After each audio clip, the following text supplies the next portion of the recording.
Okay. And you want to do the welcomes, John, for Sure. All right. Welcome to the American Theater for the Very Young Festival Conversations. This is sponsored by AATE, or facilitated by AATE, and the American Theater for the Very Young is sponsored by Utah Valley University's Theater for Youth and Education High Center. Let me see. What else has been on? Let's see. I think that's okay. Great. Okay. Thank you, John. John is substituting for Alexis, who's not feeling well. And previously, Katyana was with us, but apparently she has a new job. So she has moved on, and we wish her well. The other thing, John, is you may have to repeat those Yes. things in the chat.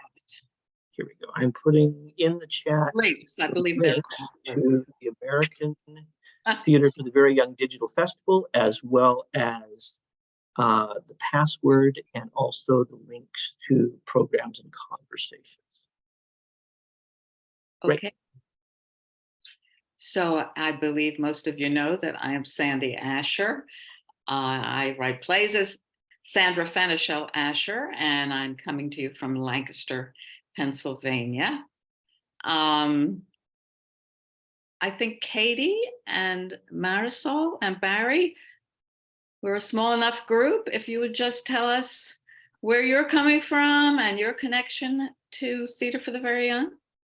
Katie, you can go first. Yeah, so I am Katie, and I use she, her pronouns. And right now I live in Omaha, and I moved here to work at the Rose. So that was my first, well, it wasn't my first experience with children's theater, but certainly my first like really big experience, and got to do lots of theater for the very young there, sometimes with Ashley, which was very nice, and have continued to do that. So yeah. Great, thank you. Marisol, can we hear from you? Hi, my name is Marisol. I also use she, her pronouns. I am currently in New York City, but I kind of split my time between New York and Philadelphia. I am a theater maker. I make theater for people of all ages, but I have made a lot of theater for young folks. Some theater for the very young. I will be directing the production of Spellbound Theater's Wink. That's going to be happening at the New Victory Theater this coming April into early May. And I was previously in a couple of productions of Wink, so it's very close to my heart. And I'm also a teaching artist at the New Victory. I've been a teaching artist in many places, but right now I'm really primarily there. And what else can I share? I guess that's it. I had the pleasure of being part of one of these conversations a few months back, talking about a couple of Spellbound shows. So it's nice to be joining you again. And I need to mention that there are a couple of Spellbound shows already on the digital festival, including Wink. And what is the other one? I'm blanking out on it. That's an excuse. I'm also having a brain fart because it's not very interactive. Baby Wild. Baby Wild. Okay. Baby Thank Wild. you.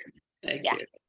you. My brain wanted to say Baby Rave, but that's not a Spellbound show. That's another baby show. It's called Baby Wild. Baby Wild. Right. And the conversation just alluded to is also on the digital festival. So it's all there for your enjoyment. Barry, or whatever's left of you. Yeah, no, I'm still here in the dark. Firstly, I want to apologize, Marisol. I think the only one of these I missed because I had another engagement I couldn't get out of was the Spellbound one, and it was one I was really looking forward to. And I haven't yet, Sandy, watched it on the recording, but I will get to that eventually, I'm sure.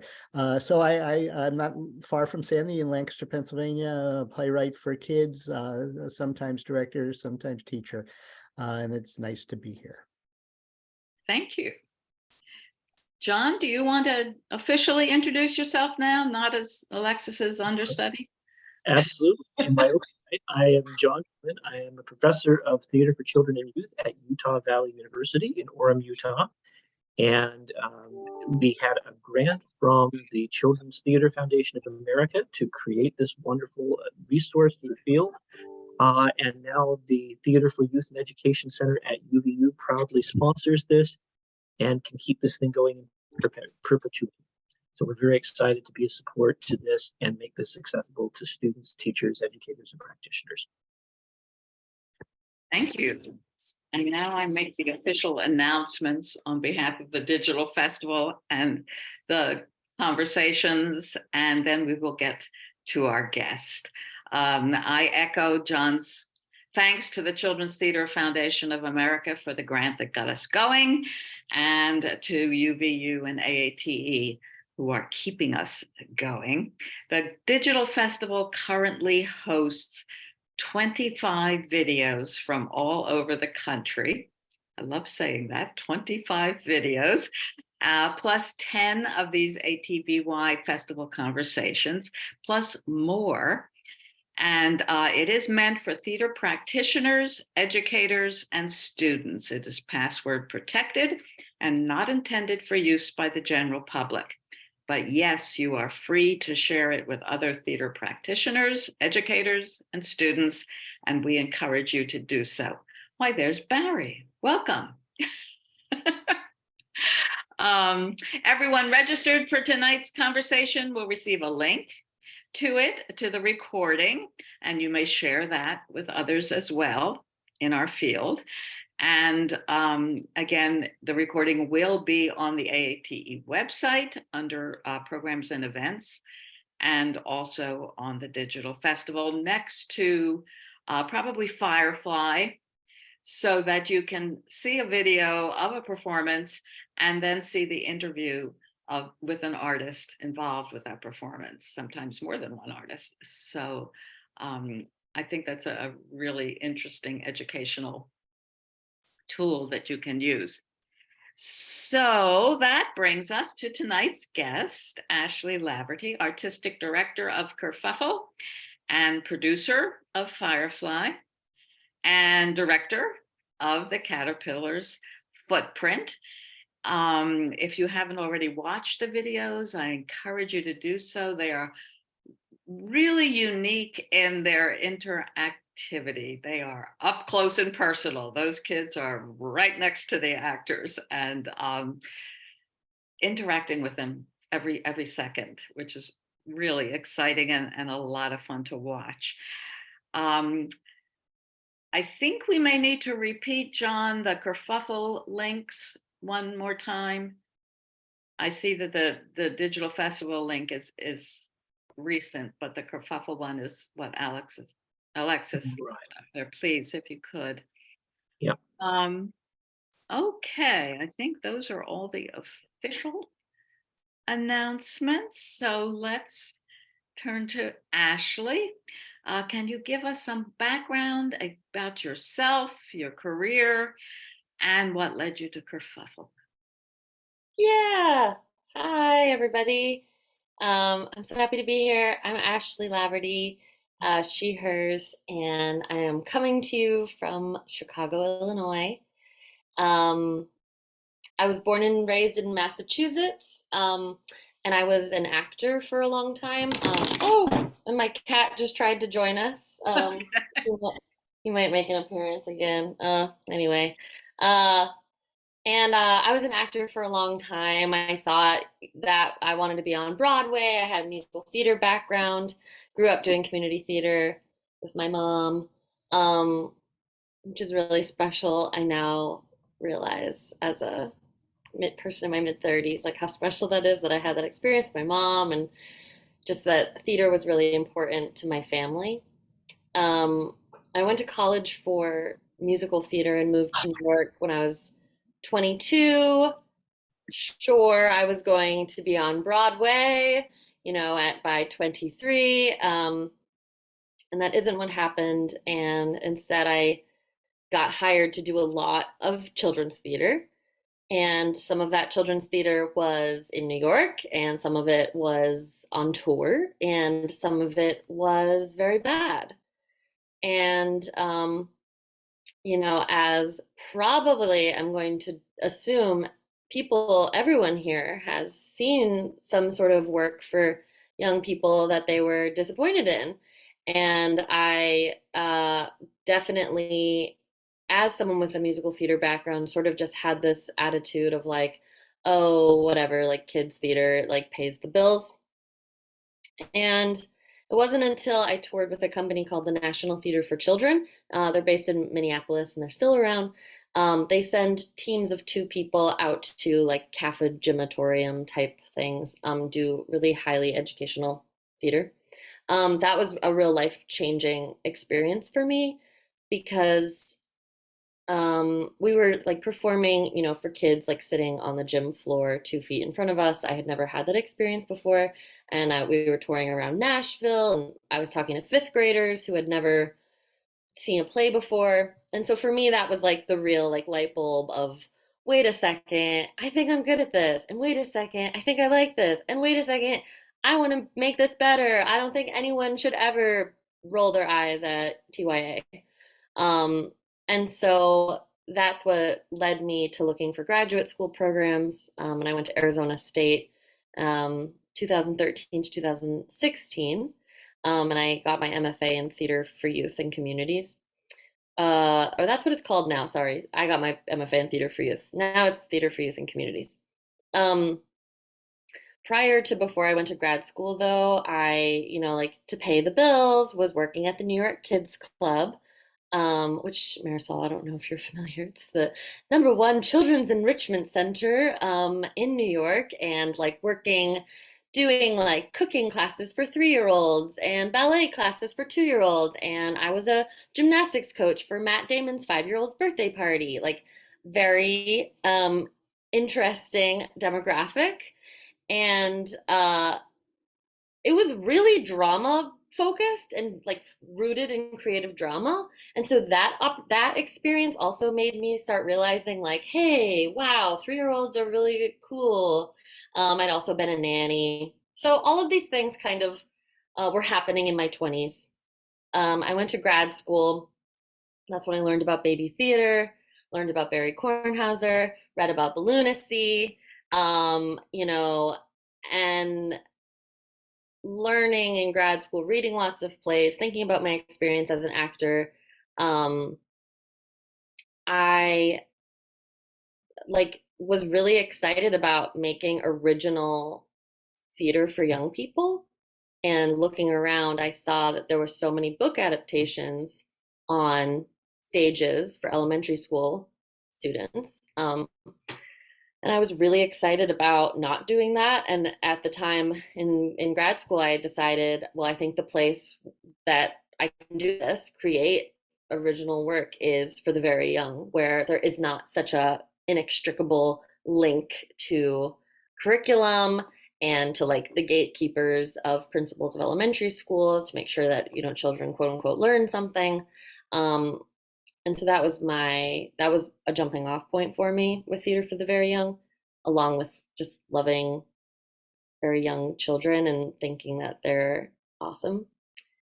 And so yes, okay, I think that leads up to, I don't want to like jump in too far more about Kerfuffle. I feel like that gives a nice little overview of my life. Oh, well, I guess I should tell you how I got to Chicago, which is basically after grad school, I went to Omaha, which is where I met Katie.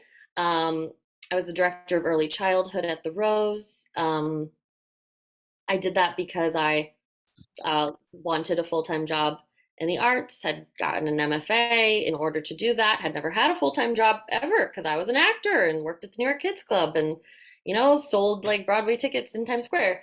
And so I did that, and then I did that until 2019, and then I moved to Chicago at the end of 2019 to go back to my freelancing life, actually, and now I'm here in Chicago, 2023, and I think that brings you up to date. Up to Kerfuffle and Firefly and Caterpillar. So if you'd like to move into telling us something about the development of all of those things, that would be great. Yeah. So I also have always been interested in playwriting. So when I was in grad school, I was writing plays for young people and entering into them, into all like the development residencies that are offered around the country, and NYU and Right Now and Purple Crayon Players.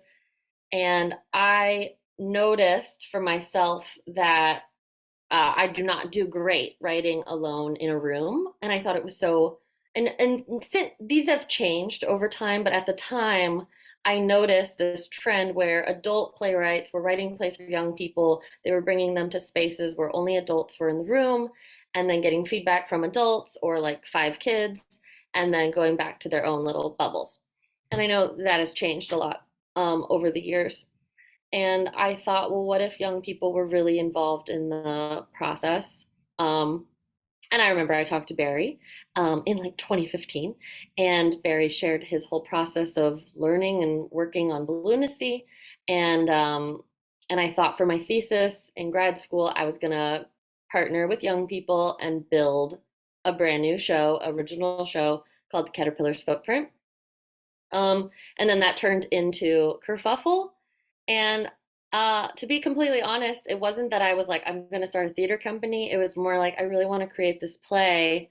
But like, you like have to have a lot of stuff to make a play. And like a play for very young people. And in my brain, I was like, it's going to be in a yurt dome. And that yurt dome is going to be $1,000. So why would I invest in this thing to just have a play? I guess I will start a theater company. And that's how Kerfuffle was born. We partnered with 2 groups of young people at 2 different preschools in Arizona, and came in with an idea. The idea was what happens, gosh, what was it? It was like, does a caterpillar have a footprint and how does it feel about it? Was something like so not what ended up, being what the show was, but that was just this jumping off point to do creative drama. Amanda Pintori, who is very featured also in the digital festival, she was our lead teaching artist, and she was also playing the caterpillar. And we did 10 days of creative drama with both groups. And it's funny looking back because we were in grad school. So we had the luxury of time that being in Chicago and in Omaha and thinking about like the realities of having a company, that we just like don't have that luxury. And so this was the thesis project, and it's interesting to look back on it, on how it's shifted over time, like how long we actually have to work with children and how we build those partnerships.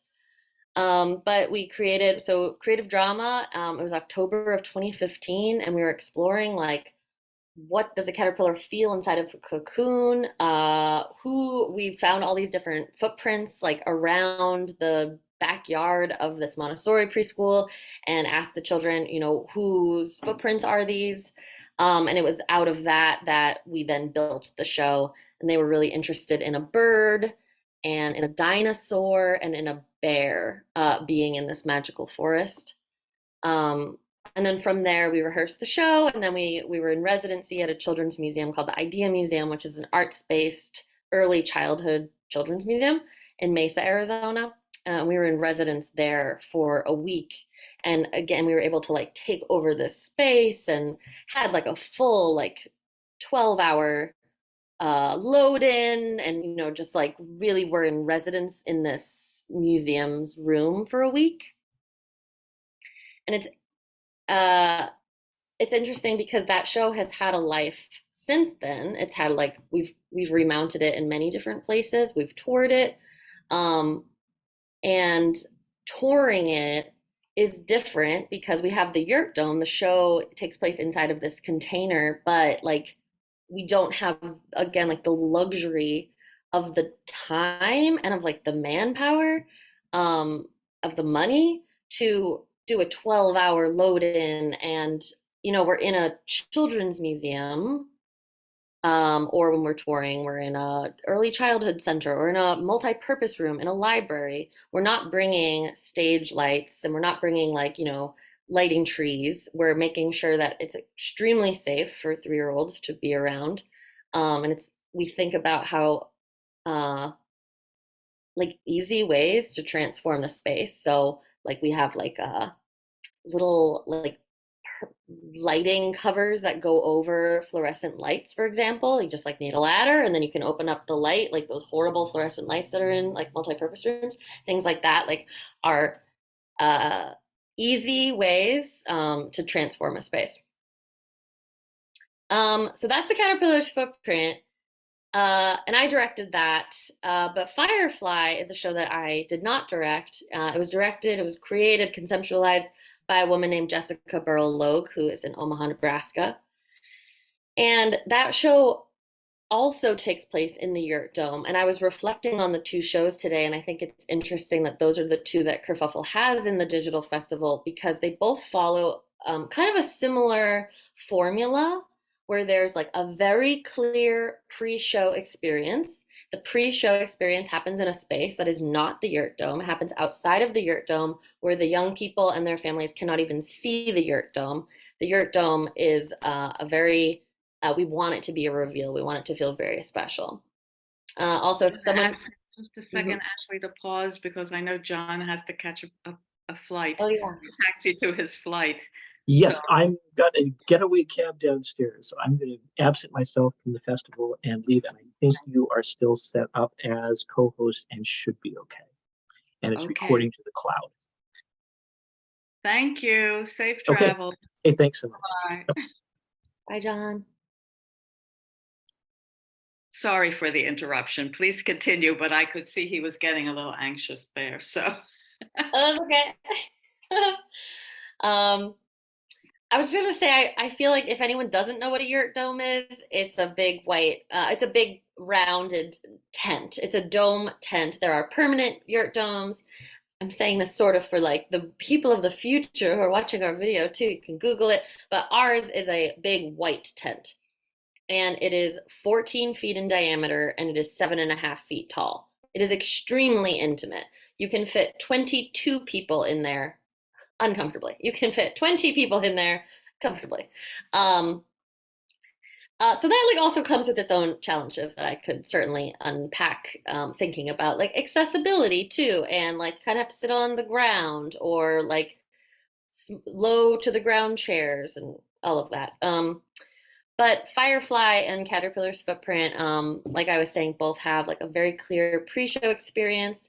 Then the audience is guided into the Yurt Dome by a character because the pre-show is an opportunity for the audience and the young people in particular to meet the characters. In Caterpillar's Footprint, it's the bear. The bear is usually played by an adult man in a fur jacket, and sometimes that's a little scary. And the bird. And then in Firefly, it's Park Ranger Glow, who is like the guide of the show, the one face of the show. The other two actors are shadow puppeteers. And they go into the Yurt Dome, have an experience for about 30 minutes, and then leave. And there is something that happens outside of the Yurt Dome as an ending, as a tying of the bow. And Firefly, like I said, there's Park Ranger Glow, who is the face of the show. She's inviting all of these young people to become junior park rangers with her, to go on a hike through the forest. And they go into a deep, dark part of the forest, where she introduces the children to her Firefly friends. There's also a theme of being afraid of the dark, and you know, it has to get really dark in order for the fireflies to come out. And like facing your fear, and then this beautiful experience happens around you. Like once you're able to kind of sit with that fear, that anxiety. And then there's shadow puppets that happen all around as well. And Firefly was also developed with young people in a really different way. Jessica had an idea for the show, and it's fairly autobiographical because she's from Maine, and her grandfather brought her, like, they would go look at the fireflies up in the woods of Maine. So she kind of wrote an entire script, a whole story that she wanted to share. And then our development with young people took place over 2 weekends at the Omaha Children's Museum. And they were more just drop-in workshops. So with Caterpillar's Footprint, it was like 20 days, 20 focused hours with the same group of young people, versus 4 drop-in, like 2-hour workshops where some of the same children did come back, but it was sort of like whoever we got. And we were really exploring this theme of being afraid of the dark. We were playing with glow lights and like glow in the dark paint, creating rocks. And a lot of things, characters came out of that, but a lot of just the ideas of what happens in the dark and what are you afraid of in the dark and how are ways that we can conquer our fear of the dark is what came from that for Jessica as the playwright. And one other thing about those 2 shows that I think is interesting is Firefly is really verbal. And Caterpillar's Footprint, there is some verbal invitations in the beginning, and Bear talks a bit. This character of Caterpillar does not speak at all, and then she transforms into a butterfly, also does not speak. And it's interesting, like the differences, like if you're gonna talk, if the actor is gonna talk to the young people, to the audience, then you're probably inviting the audience to talk back to you. And so with Firefly, in the Yurt Dome, there was 22 people maximum. But that show has also had a life outside of the Yurt Dome, post the first production. Caterpillar's Footprint has not had a life outside the Yurt Dome, but has had several productions. Firefly has also had several productions, one outside of the Yurt Dome, because we toured to Kearney, Nebraska in November of 2021. So we were still wearing masks, and we were at 3 daycare centers. And so we used, basically we opened it up, we used PVC pipes, and we hung shower curtains. And so it was like a big, there wasn't a cover. So we just tried to make it feel like the yurt, but it was way more spread out. And we were able to have about 45 people. And these were daycare centers. So it was like 37 children, 8 adults. So it was really loud and chaotic and like awesome. But it was interesting just to think about, like, if you're going to say, like, I don't know, do you hear the firefly or what do you hear? Then you're inviting the audience. And if there's 37 children who are in it with you, then they're going to start screaming and yelling. And so it was really fun, and then also a really interesting learning experience. And thinking about also like going on tour to these daycare centers where you don't have the stage lights to help cue what happens next. So we were relying on music, and then also on the actor playing Park Ranger Glow to steer us on what's next.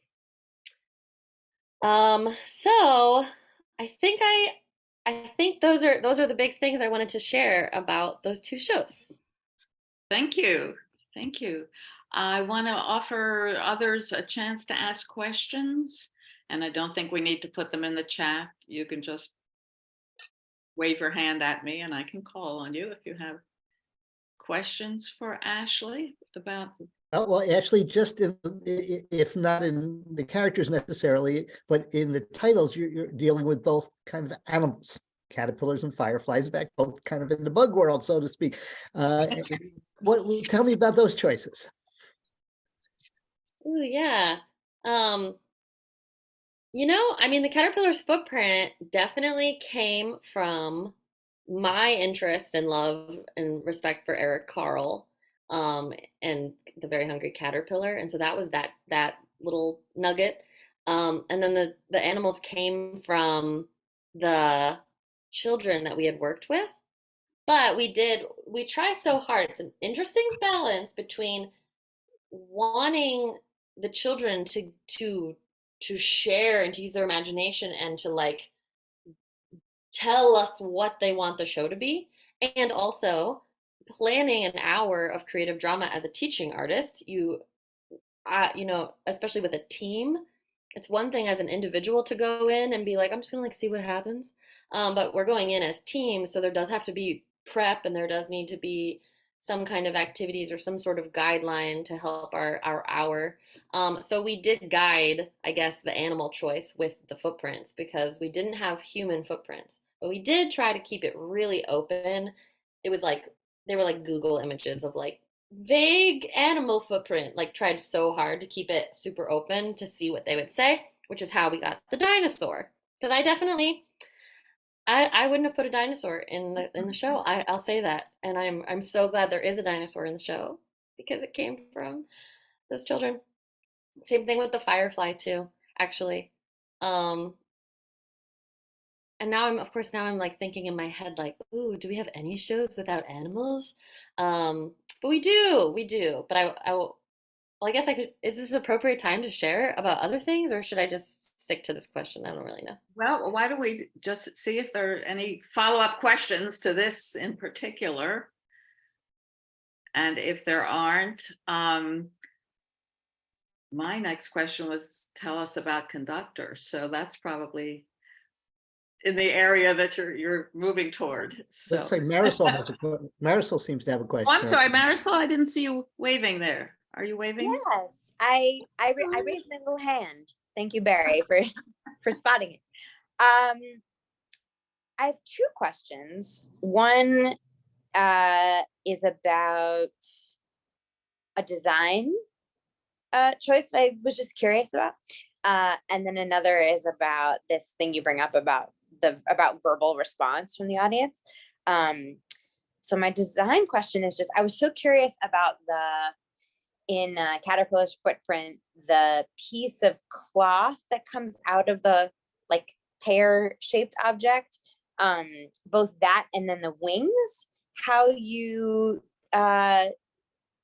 designed those pieces, because it looked like those were also maybe collaboratively made, or I was just curious about that. Yeah, they were. Both of our creative drama residencies, we used the teaching artist technique teacher in role, and we had one teaching artist be the caterpillar. And we scaffolded the experience. We like were leading up to them discovering a white parachute somewhere in their classroom or on their playground or outside. And both classes that we worked with named that as the cocoon, like obviously, or the chrysalis, right? But we would call it cocoon. And so they found it, like, of course it's the cocoon. And then we like had this whole beautiful experience with the caterpillar getting under it and all of the young people tucking the caterpillar in. So on the 5th day or 10th day, or the final day of our time with both groups, because we were thinking about footprints and we were thinking about, you know, paw prints and all of that, we had the young people dip their feet in paint and walked across, which was like an incredible sensory experience for all of us to everyone's like, what's going on, you know, watching these like 2-year-olds put their feet in paint. And it's also Arizona. It's so funny, like looking back, like, you know, it's like 400 degrees and it's like October and we're all like in shorts and like it's so funny to look back on that. Anyway, but so that's what we did. And then so then one of them was turned into the wings of the butterfly, and then one was the chrysalis. And that moment, from the creative drama residencies, we incorporated that into the play too. So she gets covered up, and Bear basically sort of gives space to see what the young people will do as she's being tucked in. And all of the young people have gathered these scarves that have exploded during the dance party with the dinosaur. And almost always it came from a young person who decided to put the scarf on the caterpillar, and then they all would follow and tuck her in. And then so she was completely covered and then she would transform into the butterfly, and underneath, while she was transforming, the power of acting is we obviously had preset the other wings, so when she stood up, it was always a really cool moment where we hear gasps, and sometimes it's from the adults, and you don't think that that's going to happen. So that's a really really cool moment. I'm very proud of incorporating that. So beautiful. Can I ask my other question? Is that okay? Yes, please. I love that question. I'm glad you asked it. You just also generated other questions, but let me just ask the one I was going to ask, which is, and this is a funny thing for me to just ask you, because I spend a lot of time around young people. I'm in classrooms all the time, sometimes I perform for young people, but I don't think I've been in a situation that I can recall where, I'm engaged as a performer in like building a world, right? Building an imaginative world. And there's the intimacy of space and the invitation to verbal engagement that includes, that's not a real whatever. And this is something that I noticed in Firefly. And I was like, I wonder what, and it relates to the other general question I have about like moments of surprise in both delightful and challenging ways. But I wonder like what is the word I'm looking for? Like what, whatever best practices or preferred practices for your company have you engaged to like how a very verbal narrator and leader of a story and imaginative space responds to kids potentially saying like, that's fake, and wanting to maintain the, to acknowledge that child's developmental capacity to like distinguish, right? Which is exciting, but also maintain the space of magic and imagination for everyone else who's engaged. How have you handled that? Yeah. That makes me think about something that we discovered during our pandemic pivot, which is that we haven't done anything inside. We did the Firefly tour in November of 2021, but nothing in Chicago has been inside. And when you're doing work outside, of course that comes with like a whole another set of challenges, including like 12-year-olds watching your play for 3-year-olds. It just makes me think, we always say there's no wrong way to experience theater for the very young. And as I'm sure everyone here, well, I know for a fact everyone here like loves young people. And so when I cast people, that is so key to anyone that works with Kerfuffle. Like, being a good actor is good too, but really you gotta engage, and you gotta make eye contact with every single person. And so I've been really, really lucky that everyone that I've worked with Kerfuffle has like gotten it.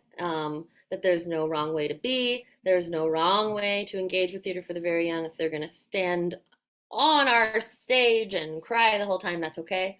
But I think that, I guess, like to your question, I think that there's like that little nugget in the brain of like, well, nothing's wrong, nothing's bad. And I think it's about setting up the experience that if you're creating a play for a 3-year-old, then the 3-year-old is going to act like they're 3. And so if you're creating a play if we're inviting 6-year-olds to the show, they might, because of where 6-year-olds are typically at developmentally, they might be like, well, that is not a real llama, or that's not a real moose. And I think that like our performers have dealt with that in several ways. Like I think there is sometimes like oh come on, like it's fun anyway, or like, oh, let's use our imaginations anyway, or there's even just like I didn't hear that, and I'm just like moving on. And I think it's like so much of that like teaching artists have to make like 100 decisions in 1 minute or whatever that crazy statistic is when you're teaching, that it's like, I'm just going to choose one way right now. So that's my answer, I think, which is that I hire really great people who I think try all different things, but in the back of our head, it's like, there's really no wrong, nothing. We're going to create the space that everyone is safe physically. We're going to create a space where hopefully everyone is safe emotionally. And then whatever happens, nothing's bad, because it's great, because we're all safe. And hopefully we're all having fun. Okay, does that answer your question? I think that was a terrific answer. Yes, yes. Anything else? I'm having a little problem. It's not a problem. It's interesting. We have your performances. I believe one is in Omaha and the other is in Lawrence, Kansas, and you're in Chicago. Where is Kerfuffle? Is there a building, or is Kerfuffle wherever you are, or how does that work? Mm-hmm. Yes, Caterpillar's footprint, the video is in Arizona, and then the video Firefly is in a really cool art space called Outer Spaces in Omaha. And I'm in Chicago. So Kerfuffle is an itinerant theater company, so we don't have a space. And yeah, I mean, the short answer is that Kerfuffle exists where I exist. I lived in Omaha for 3 years and built a lot of partnerships and relationships while there. So when I moved to Chicago, I wanted to maintain those. I mean, again, this was also before we knew the pandemic was happening. So there were partnerships happening, and there were productions still going to happen in Nebraska. And then, like I shared, like we were able to tour because our model is that generally we partner with larger arts organizations to bring free or extremely close to free theater to places where young people are congregating. So we have partnered with the Lead Center, which is a big performing arts center in residence at the University of Nebraska Lincoln. We've partnered with them twice to bring theater to daycares in Kearney, which is in western Nebraska, and in Lincoln, Nebraska too. So yes, that is the short answer. Which is, so Kerfuffle is also an LLC, and that is a really intentional choice. And it's one that I continue to question. We're a really small team. It's me and Jeff Sachs, our managing director. We have a great collection of artists from around the country. But right now, an LLC allows Jeff and I to really think about how we can be a sustainable entity.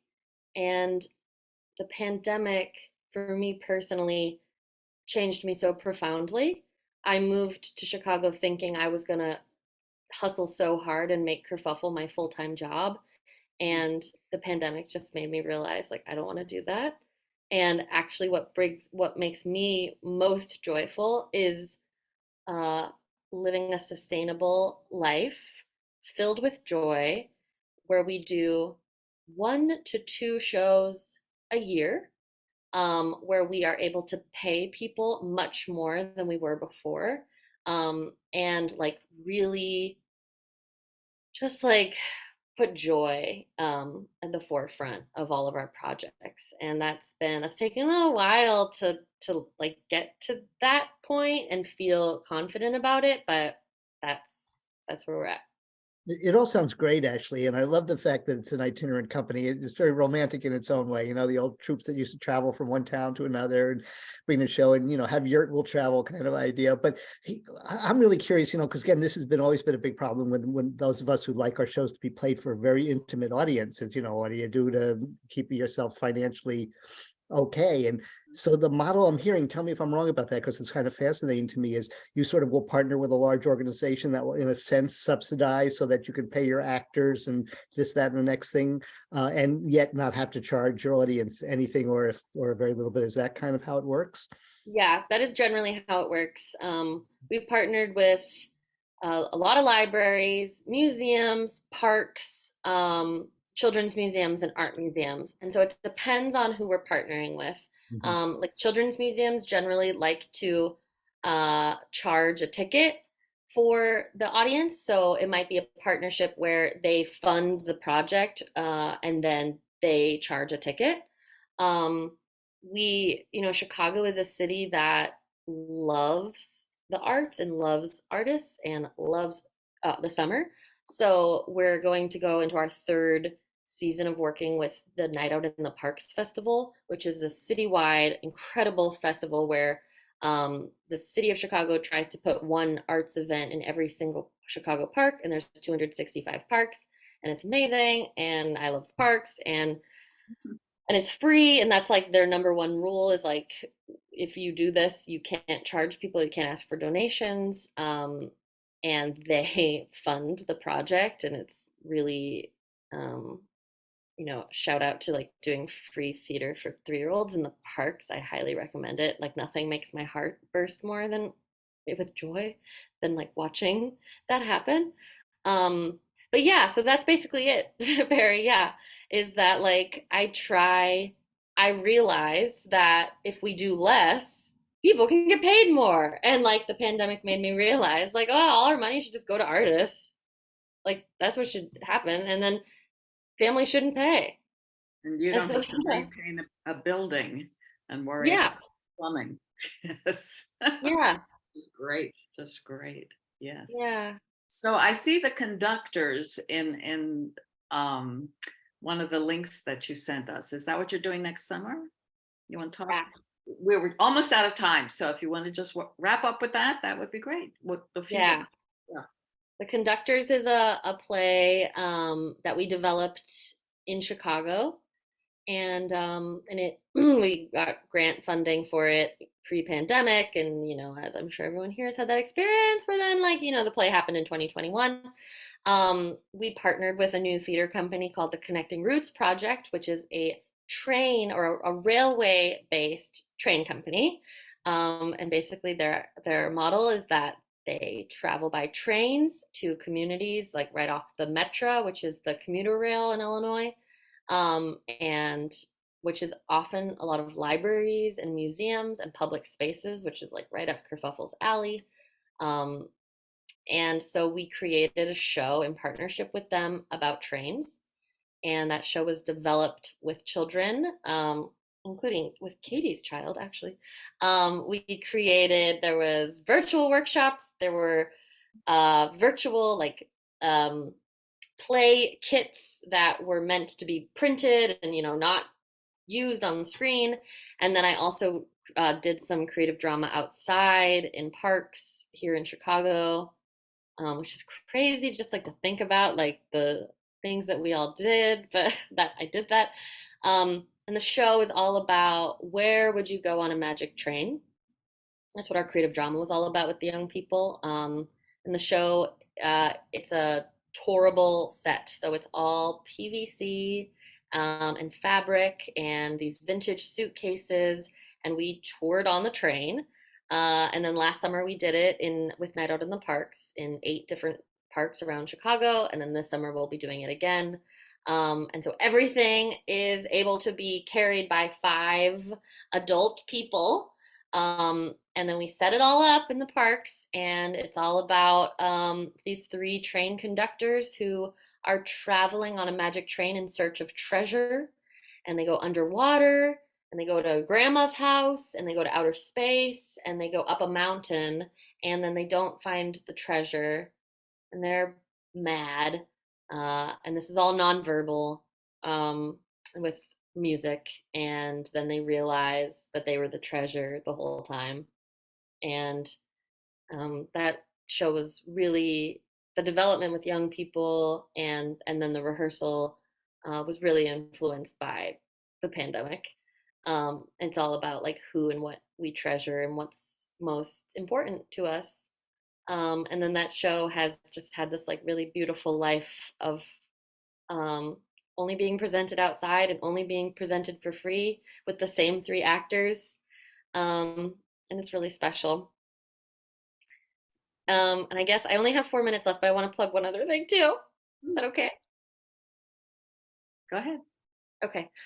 Okay, so then the other thing we're doing on a completely different, not a completely different note, but is we're partnering with Amanda Pintori, who, when she was at the Lawrence Art Center, created a TDVY virtual conference. And so Kerfuffle and her in partnership have been creating producing some really cool professional development opportunities. So there's a link in the chat. And for those who are watching the recording, it's just on our website under professional development. And they're pretty awesome. And there's one coming up on February 22nd, which is free. And it's more just like a dream space. So, excuse me, I know everyone here is a creator, but anyone who's watching this before February 22nd, if you have a dream of creating a theater or dance for the very young piece, you can go to this free workshop and have a Zoom and talk about it and hear from people and probably be really inspired. So that's a really cool and inspiring thing that we're doing with Amanda. And it started last fall, and now we're on our 4th workshop, and we're going to continue in the spring.